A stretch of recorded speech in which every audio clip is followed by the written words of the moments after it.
Un sonido puede importar mucho más de lo que uno cree, en especial si ese sonido puede generar millones de dólares en tan solo una semana. Desde los primeros días de la creación de Kit Kat, siempre se priorizó algo más importante que su oblea, su chocolate o envoltorio. Se priorizó la experiencia que uno tiene al comerlo. Ese característico ruido que hace que no sea solo un chocolate normal, sino una reconocible barra de Kit Kat. Kit Kat es uno de los productos más vendidos dentro de la categoría de confitería de Nestlé. Se puede estimar que sus ingresos anuales superan ampliamente los $1.000 millones todos los años. Pero, ¿cómo se producen estas barras de chocolate?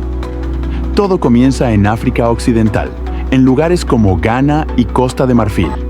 Allí se cultiva más del 60% del cacao del mundo. Y sí, también el que termina siendo parte del clásico Kit Kat. La cosecha es manual. Se hace con tijeras o machetes, uno por uno. Los agricultores tienen que identificar solo las mazorcas maduras, ni verdes ni pasadas. Si se equivocan, el sabor final del chocolate se arruina. Adentro de cada mazorca hay granos de cacao cubiertos por una pulpa blanca, espesa y dulzona. Y es ahí donde arranca la verdadera transformación. Después viene la fermentación, y aunque suene a laboratorio, es clave. Los granos se colocan en cajas de madera, cubiertos con hojas de plátano, y se dejan ahí durante varios días. La temperatura sube hasta los 50 grados por la acción de microorganismos. Es un proceso natural, pero controlado. Acá se empiezan a formar los sabores que vamos a reconocer más tarde como chocolate. Si la fermentación sale mal, el sabor también.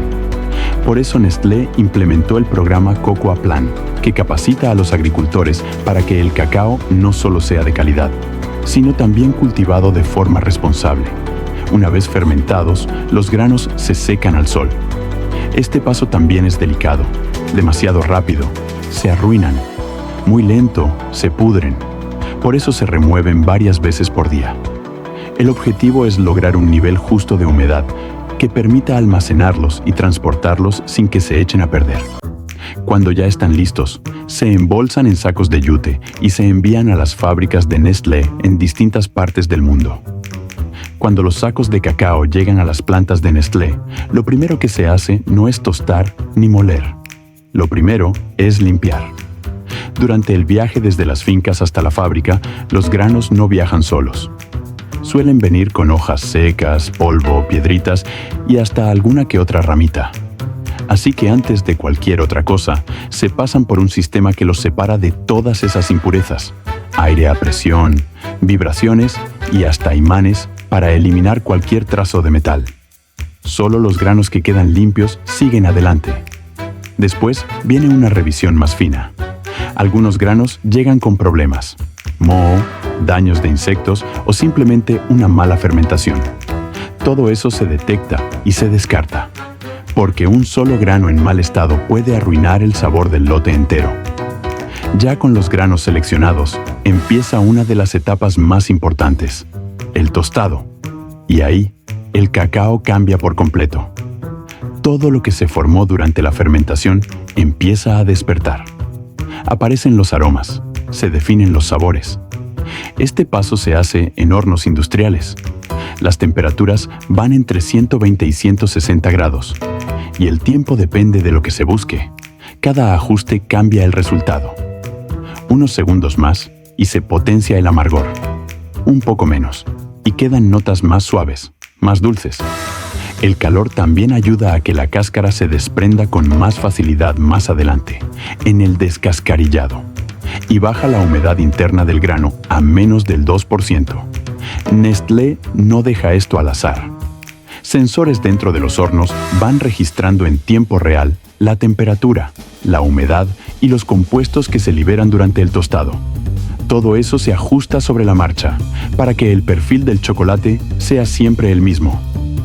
Este paso también hace más seguro el producto. El calor reduce la presencia de microorganismos que pueden venir desde el campo. Cuando el tostado termina, los granos ya no son los mismos. Ahora sí están listos para ser molidos. De ahí saldrá una pasta espesa, rica en aroma y sabor, la base de cada Kit Kat. Ya con los granos tostados y fríos, toca separarlos de su cáscara. Lo que se busca son los nibs, pequeños trozos oscuros que están adentro del grano y que concentran todo el sabor. Para extraerlos, los granos pasan por máquinas que los trituran con suavidad y luego usan corrientes de aire para volar las cáscaras más livianas. Con los nibs listos, arranca la molienda. Ahí, el cacao se transforma en una pasta espesa y brillante. Al molerlo, libera su manteca natural, la grasa del cacao, y eso da como resultado lo que se conoce como licor de cacao. No es licor con alcohol, es cacao puro, en estado líquido. En esta etapa ya se puede empezar a hablar de chocolate. Para eso, se mezcla esta pasta con azúcar, leche en polvo, más manteca de cacao y un poco de lecitina de soya, que ayuda a que todo se mezcle bien. La proporción exacta depende de la receta. Después, la mezcla entra en una máquina especial que nunca se apaga, el conchador. Allí el chocolate se agita sin parar, a temperatura controlada, durante varias horas o incluso más de un día. Los sabores se redondean, se van los restos de acidez y la textura se vuelve tan fina que las partículas ya no se sienten en la boca. Nestlé controla esta parte con tecnología de punta. Sensores que miden la temperatura, la humedad y hasta los aromas que se liberan mientras gira el conchador. Una vez terminado este proceso, el chocolate ya está casi listo. Solo falta templarlo para darle el acabado final. Ese brillo, esa firmeza y ese quiebre perfecto que uno espera al abrir un Kit Kat.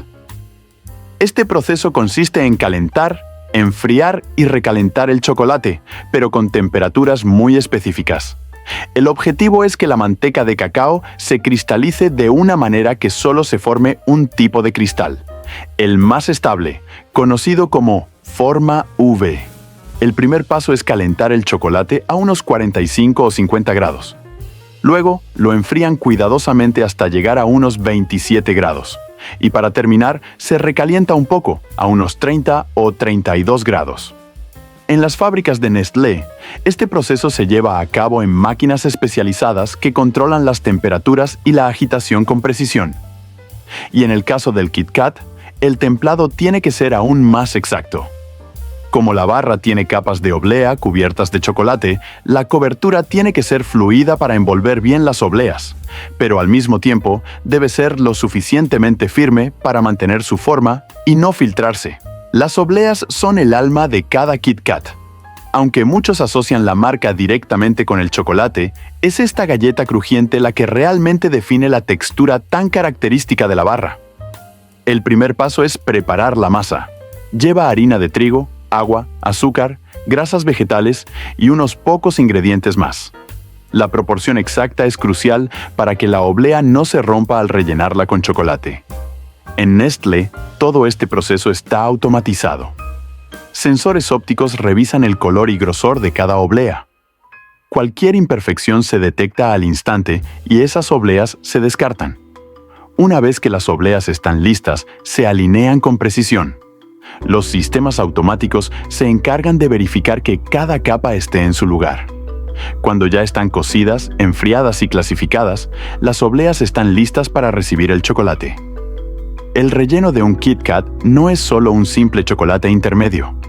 Es una mezcla cuidadosamente formulada que une las capas de oblea con firmeza y aporta una textura suave y un sabor único. La base del relleno es una pasta de cacao refinada. A esta pasta se le añade azúcar y obleas recicladas de productos que no cumplen con los estándares visuales. Este proceso se conoce como retrabajo. Controlar la temperatura y el tiempo de mezcla es crucial. La mezcla se mantiene entre 30 y 34 grados Celsius para asegurar que se aplique de manera consistente. Este relleno se coloca en líneas automáticas que extienden capas finas con precisión.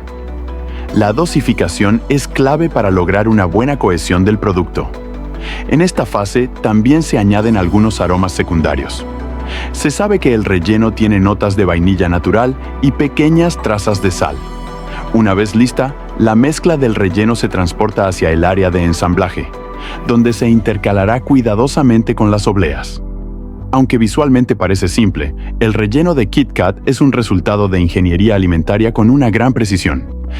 Es una mezcla de sabor, reciclaje eficiente y control térmico, que muestra cómo hasta los detalles más pequeños en la producción de un producto industrial pueden requerir una planificación meticulosa.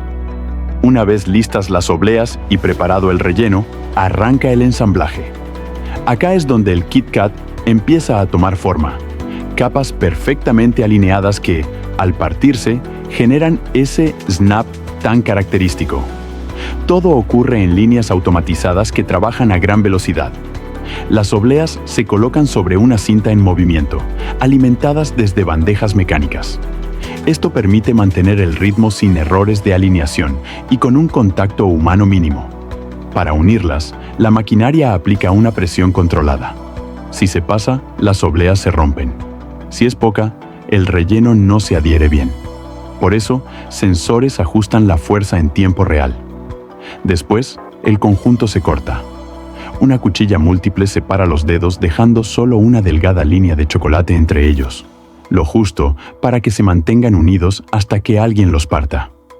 Una vez finalizado el paso anterior, las barras de Kit Kat ingresan en una de las fases más visuales y críticas del proceso de producción: el moldeo y enfriamiento. Cada estructura de oblea con relleno se convierte en el producto final gracias a una cobertura completa de chocolate templado. Es ese baño el que define su sabor clásico, su brillo particular y la textura firme que conocemos. El recubrimiento comienza cuando las barras avanzan por una cinta hacia una zona conocida como la cascada de chocolate. Allí, una corriente continua de chocolate cae sobre cada una, cubriéndolas por todos lados de forma uniforme. La temperatura del chocolate en este punto se controla con mucho cuidado. Se mantiene entre los 30 y 32 grados Celsius. Esto es clave para que los cristales de manteca de cacao se formen correctamente y le den al producto ese acabado brillante. Estos túneles pueden medir hasta 30 metros de largo y cuentan con múltiples etapas de enfriamiento escalonado. La velocidad de la cinta transportadora también está calculada en función del tamaño y el grosor de las barras. Un Kit Kat Chunky, por ejemplo, requiere más tiempo de enfriamiento que uno tradicional de 4 dedos.